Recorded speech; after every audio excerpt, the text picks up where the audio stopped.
Well, I'm going to begin just by asking what it was that initially attracted you to getting involved in life itself. Dan and I knew each other before. He produced a film that I did back in 2014, and he sent me the script and I read it and I thought it was brilliant. I thought it was so well written. Honestly, it was one of the best scripts I've ever read, and it just was a bit of a no-brainer for me.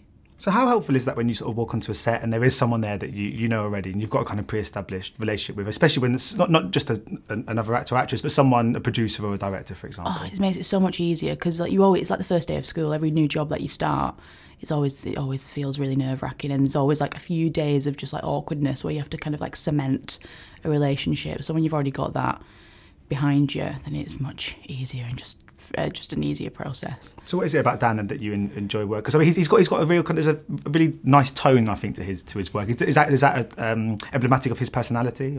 Oh God, he's just the sweetest, funniest, self-deprecating.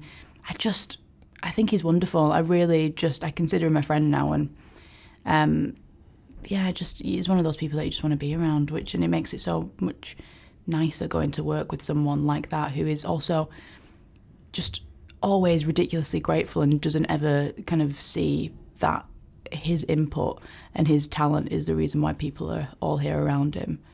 Because I mean, are you living in the US now? Is that right? Yeah. Yeah. Because I was wondering, what would you say is the one big? Now you've been there a little while. What's the biggest difference between the Brits and the Americans? Would you say? Humour. Yeah. We're funnier, aren't we? I think no. I'm always just drier, which is more my cup of tea. You know, neither one is better than the other. But I just think, it tends to be a bit broader in the States, and this is just more subtle. You have to kind of read between the lines, and it's all about like looks, and it's the silence between the jokes that I think are the funniest. Talking about a cup of tea, what do you miss most about home? Is it tea? Well, the water is different. It does taste a little bit different. What do I miss most? I miss a Sunday roast.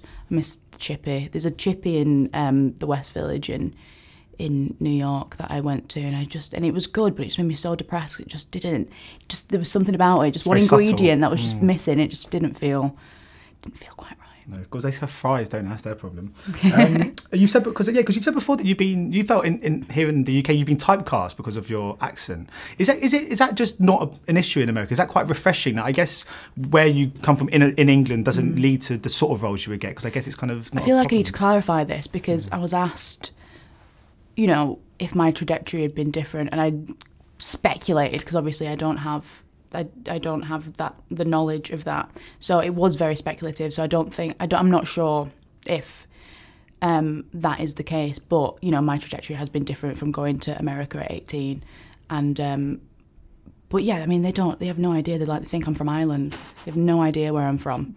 Because I think you've been a lead in a Spielberg movie, which just because now the kind of dust has settled. How was that experience? Now you're sort of looking back over it, and obviously when you're working with Steven on set, when does he stop becoming Steven Spielberg and actually becoming like the director of this movie? There must be a little period for like a week where you're just sort of in awe of him. Does that have to sort of go, or is that there the whole time?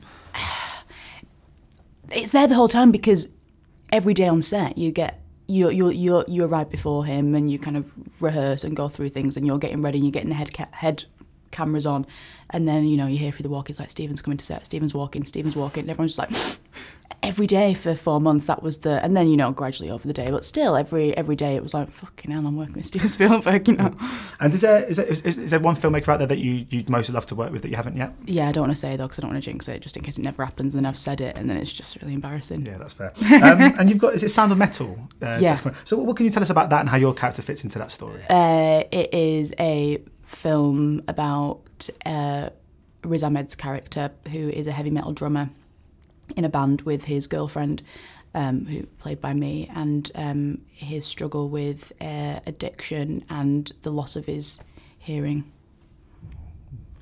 So that's sort of, life itself. So obviously there's a metal band sort of in this, and is it metal? It's not really not metal. No, it's like they sort of, angsty punk. Yeah. But have you got any kind of experience being in bands or playing instruments or anything like that? Have you ever had that kind of musical? Played the flute.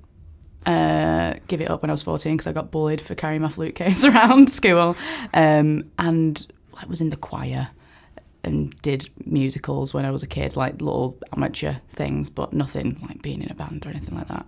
Because obviously the band are called Peanut Butter and Jelly. Yeah. So I want to know, and this is obviously a big question, is what's your favourite sandwich filling? You know the Boots meal deals where you get the tuna mayo and just like a nice thin layer of cucumber.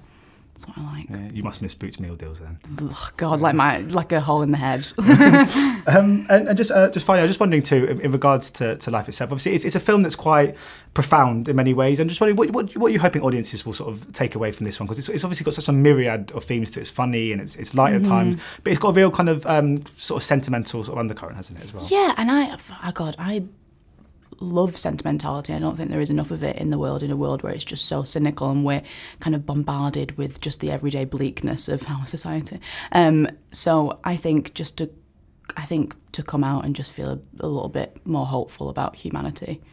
Yeah, brilliant. Well, thanks so much. Thank you. Ladies and gentlemen, you're watching Hey You Guys. Hey You Guys, huh? Hey, you guys. Is that from the Goonies? It is indeed, yeah. Nice.